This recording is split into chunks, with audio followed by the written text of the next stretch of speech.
Well, no one can love us or wound us quite like our family. And today on Context, the wild truth, the family story behind the movie that captured a nation.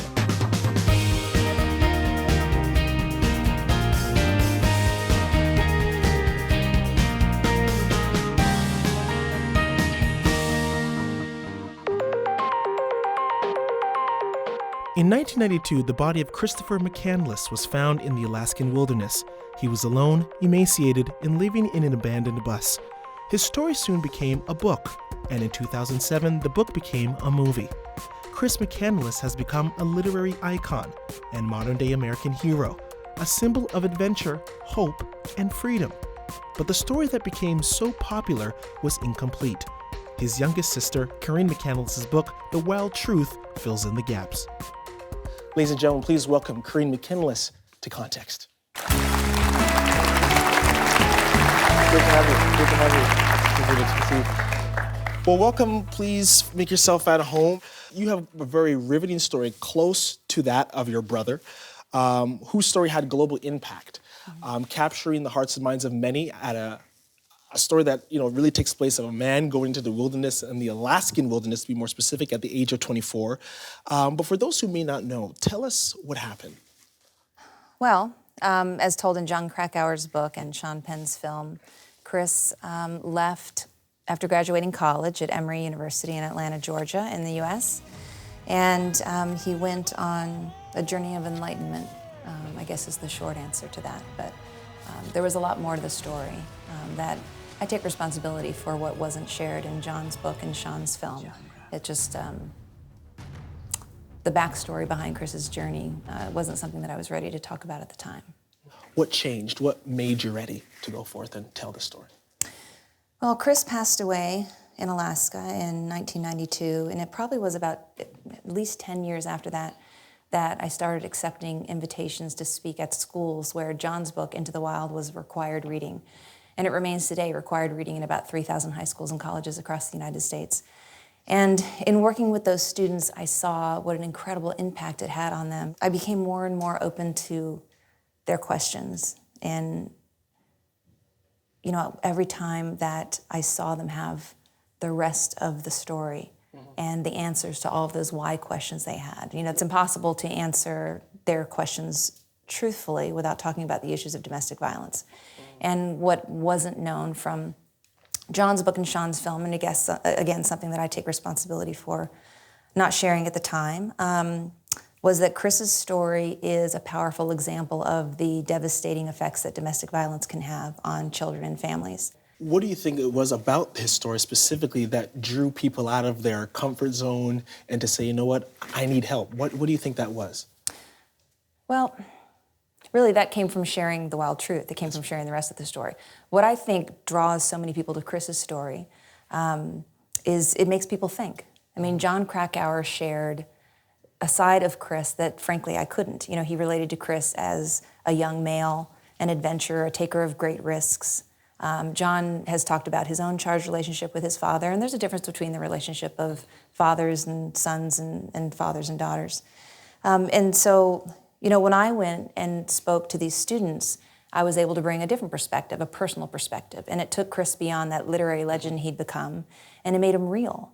When reading your book, The Wild Truth, you really take us behind the scenes, behind the lens. You grew up with a version of faith that was, in some ways say, well, there's some hypocrisy mixed in. And I want to ask, what damage did that cause?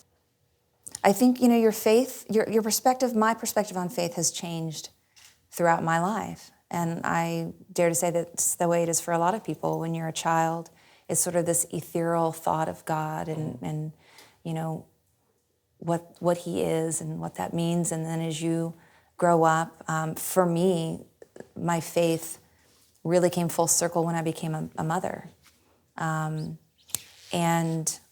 my identity shifted from that of being a daughter and the responsibilities I felt to my parents to being a sister and being a mother and protecting my children and making sure that what happened to me growing up is not going to happen to them. There's only 3 months between my brother Shannon and my brother Chris, and born to 2 different mothers. So we never got honest answers about that. And we were also told that, the tumultuous environment that existed in our house was because of our existence. Mm-hmm. We were born and that this situation occurred. So, when you're young children in that situation, and Chris especially being 3 years older than me, and it was just he and I in that household, he grew up with a lot of feelings of guilt. And of course, we grew up and realized, of course, it's not our fault.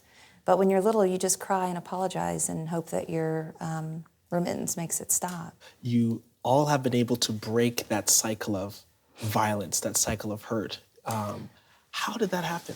Well, I'm the youngest of 8 children, and as you can tell from reading my book, all of my siblings have a different comfort level as to how Into the Wild weaves its way through our lives.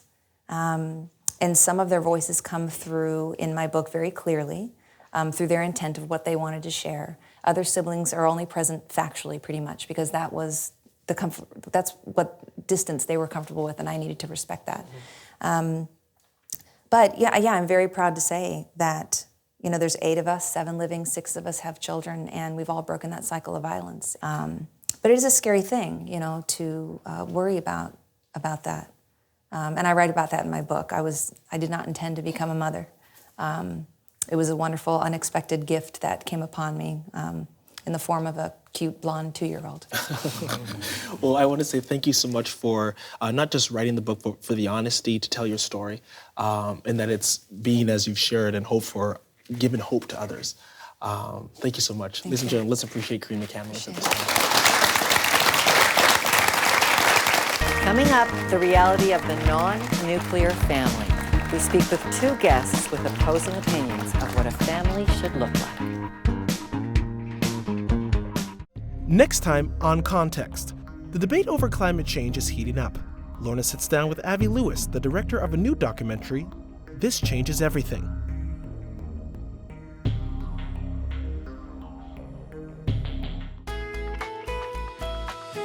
Welcome back. Joining me now from Focus on the Family in Colorado Springs, Glenn Stanton, and from New Direction here in Canada, Wendy Gritter. Wow. Well, we've heard from Carine McCandless what happens when family wounds each other. We heard all the ingredients of a dysfunctional, troubled family. Glenn, let's start with you. Focus on the family. This is your bailiwick, what are the ingredients of a healthy family? Well, it's first of all interesting to realize that healthy is a relative term. I mean, no family is perfect. Every family has dysfunction, and there are, levels of dysfunction. But I think that's first of all the big thing for us to understand that, because humans make up family, we're all flawed, and we're going to have flawed families. But the biggest thing is to be honest with one another, and I think, the term mutual respect.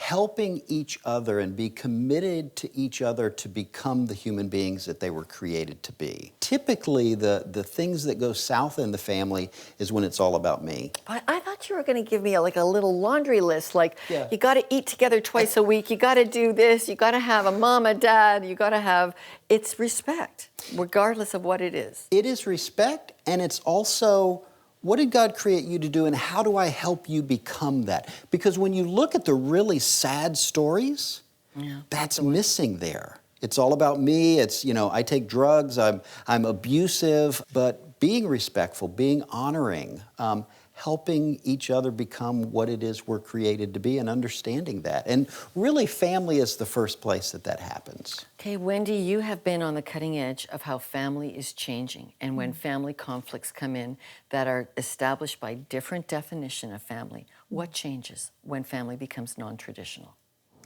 Well, one of the things that happens is that family becomes very intentional. If you don't fit the typical nuclear heteronormative model of family, becoming a family takes a lot of resilience, it takes choice, it takes that intention to be that kind of self-emptying, self-sacrificing unit that will raise children and bring up human beings who have been chosen, have been wanted deeply, have been carefully not only parented, but often connected with a larger community. And what do we do when our morality in the family disagrees with each other? In the McCandless, it was 2 marriages on the go, and here you have 21 years later still the fallout from it.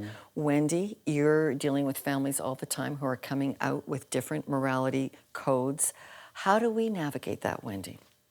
Well, right now, the sad statistic is that 40% of street-involved youth identify as LGBTQ, and often those are coming from faith-based homes. Okay, and you just recently, that's one reason why we want to join them, because you've just done a study on like the homeless kids on our streets. I see them every day as I come to work, and you're saying they're coming from homes like yours, Lorna, like Christian homes.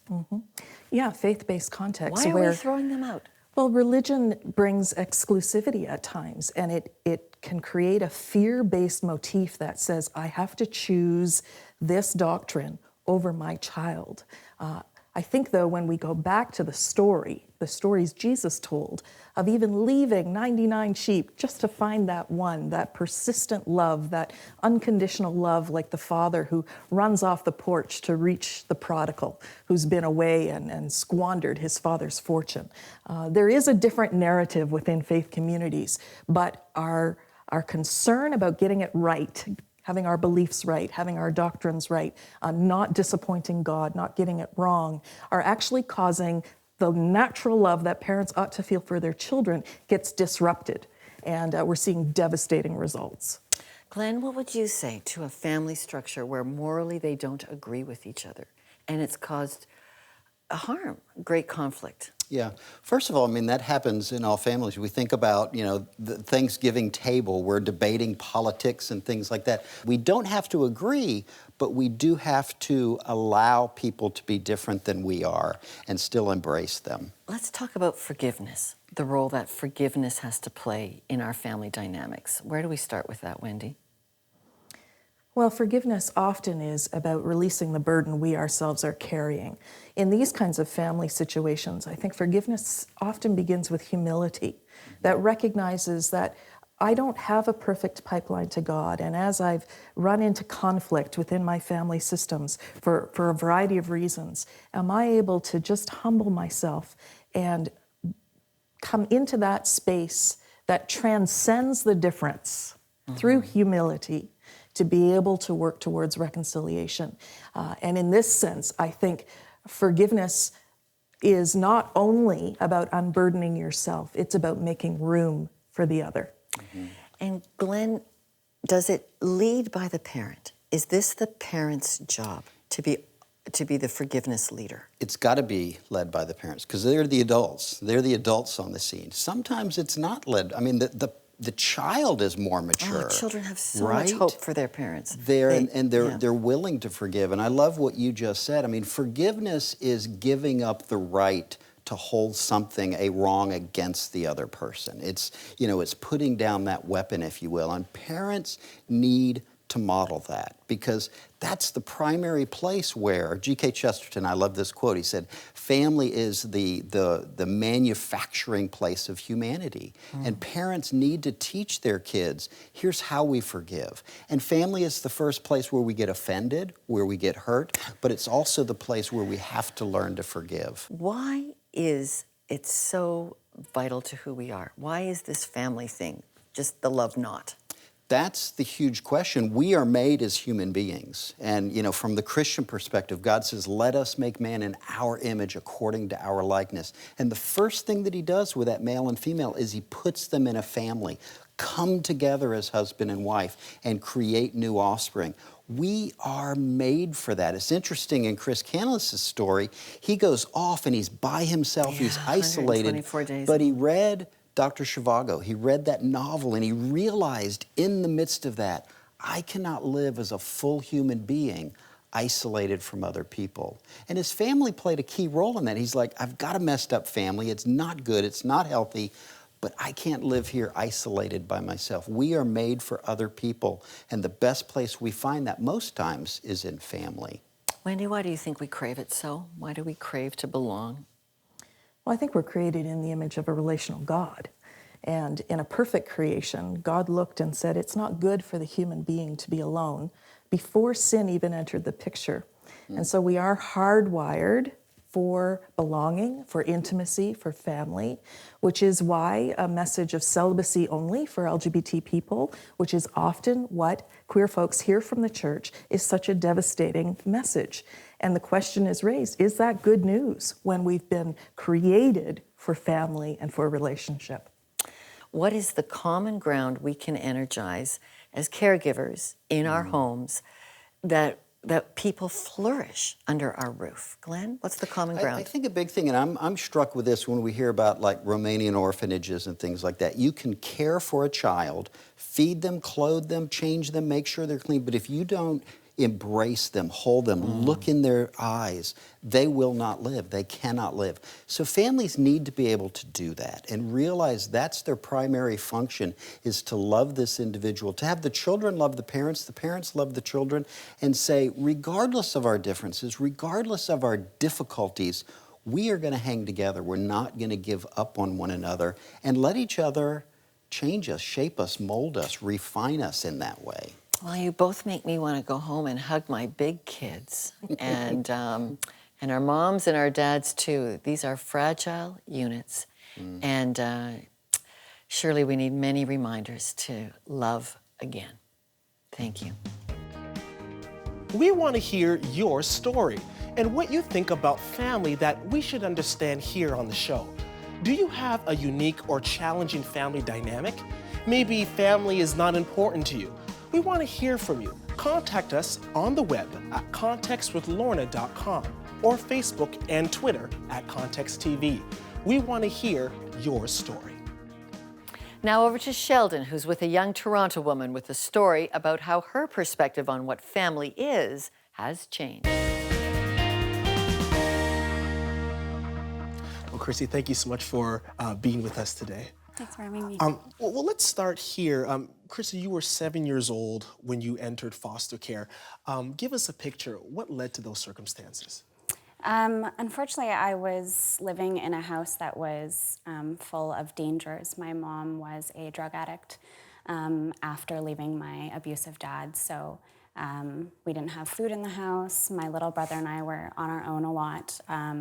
I was taking care of him even though I was only 7. He was about 1.5 years old, and I wasn't in school. So that was really what tipped the authorities off and led to some home visits and eventually to my removal from the home. And it's so interesting in your story that I read about how grandmothers play a role in terms of kind of rooting you to almost a faith root. Tell me about how your grandmother played a role in your life. Well, when I was little, my granny on my dad's side, she was very Christian. She was always involved in, the bake sales at church and the coffee stations and anything she could. And she brought me to church, and so that was really my first taste of Sunday school and what God was, and the church life. And how important was that, having faith playing a role in your family? You gave us a picture of some of the turbulent times that was early. Having a grandmother saying, hey, here's an open door to a relationship with Christ. How important was that for you?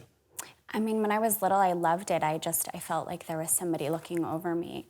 It was really hard when I went into foster care because my foster parents actually stopped taking me to church, and they felt like it was a burden. And what they ended up saying to me was, why do you believe in God?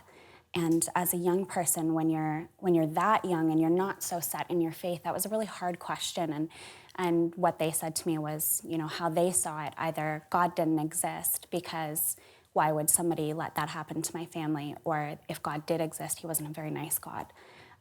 So it was a really hard thing to hear, and kind of shook my faith for a really long time. So let's put them side by side. What went through your mind in terms of before that happened and now after? Was there a sense of lost hope, or what was going on inside? I think that with the pain that I was going through, having been taken from the only family that I had ever known and put into a house where I lived with strangers, that I was just so messed up over that I really identified with it. I said, yeah, why would a God let this happen to me? And I mean, if there is a God and he's let this happen to me, I don't want anything to do with him. And I really took that and I ran with it. And I think it was hard too because the foster parents were, presented to me as the ideal adult and the ideal parent. And so if they were saying this to me, I mean, obviously they must be right. And so that completely made me give up on God until I was almost 19. So it was a really long time. You know, family has, and I'm sure a lot of our audience would agree, it's that type of environment that has the power to heal us, restore us, break us, isolate us. So much goes on within that environment. But tell us about a pivotal changing point in your story. You made a visit to the Vatican, if I'm not misunderstood, and something changed on that visit. Tell us about that. I did. I went on a history trip when I was in grade 12, and it was to Italy. One of the outings was to the Vatican, and I was sitting in this beautiful place with all of these pictures and sculptures of God, and I was pondering, why did I give up on this? There are so many millions of people in the world that believe in God and in Jesus Christ, and why don't I? And I felt a hand on my shoulder, just like a weight. And I turned around expecting to see one of my friends on the trip with me, and instead there was nobody within a 20-foot radius. And I am the last person at that time to believe in weird experiences, but I was just bawling my eyes out in the middle of the Vatican, tourists looking at me like a nutso. And I couldn't talk about it for a really long time, but it really, began this questioning period for me. So now that that experience has occurred, what does the definition of family now mean to you? Because you've gone through such a journey. Now when you hear the word family, what comes to mind now? I think family transcends blood. I think that it is what you make of it. So my family now is, yes, my biological family, my mom who is now clean and in my life. It is my friends that have stuck with me and identified with my past Christy and my present Christy, and it's my fiance's family, it's my church family, it's all these people that have stood by me, and I think that family is the people that do stand by you, and that as the Bible says, rejoice with you and weep with you, and I think that that's a true definition of family, and I think that it's just so much more than I ever thought it was. I want to also congratulate you. I believe you were recently engaged as well. I've only been married for a year, so let's just connect the rings here. That's very good. So down the road, you may also walk down the door of having your own family. What sense of responsibility now weighs on your shoulders? Because now you'll be in that leadership position. How does this all play a role now? I think that my one goal in life was always not to be my mom. And I think that for me to count myself as successful is to be a good wife one day and a good mom, and to raise my kids to love God and to love people. And to really identify with themselves. For a long time, I was just the child of a drug addict, and I think that now I'm the child of a king. And I think that's a powerful self-reflection, and if my kids can believe half of that, and they can believe that they're loved and believe that they're loved by me and their father and God, then I think that that will be great for me, and what I think will count me as a successful mom. Well, thank you so much for being with us, Christy Graves, and congratulations again. That's awesome. Thank you. Thank you. Well, coming up next, Lorna and Glenn Stanton in the Wrap. Stay with us. Next time on Context, the debate over climate change is heating up. Lorna sits down with Avi Lewis, the director of a new documentary, This Changes Everything.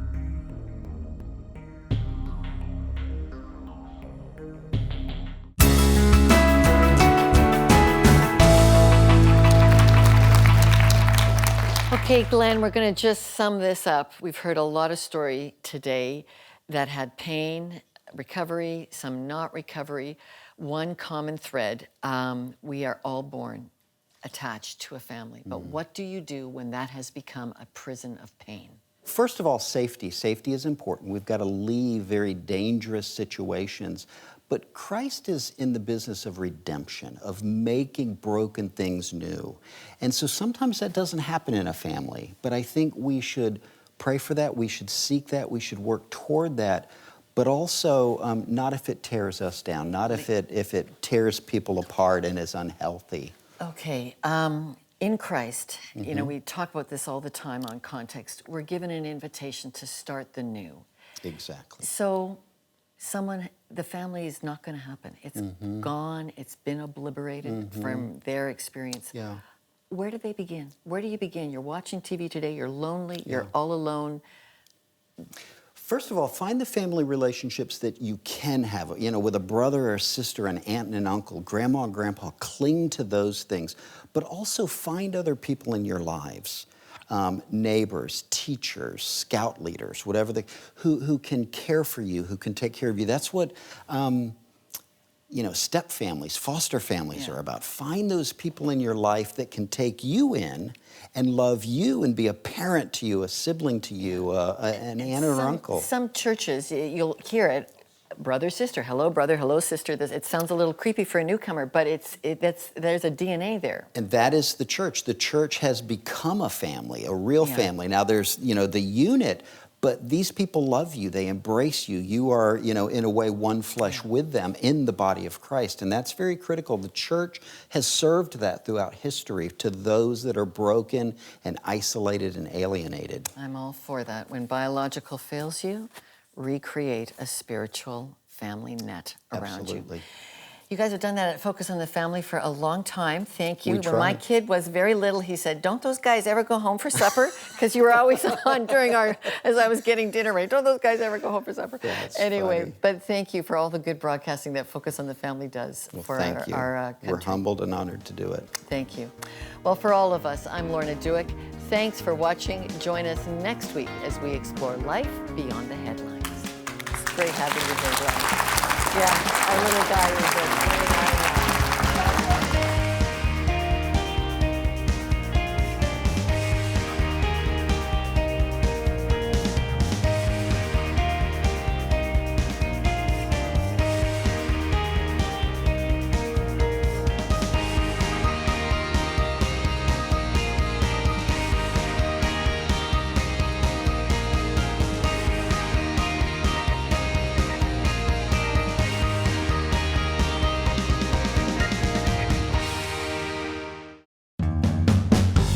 Well, the fight over climate change is heating up. This month, the Paris World Climate Summit is happening. And we talked to Katharine Hayhoe, leading climate scientist, about what's at stake.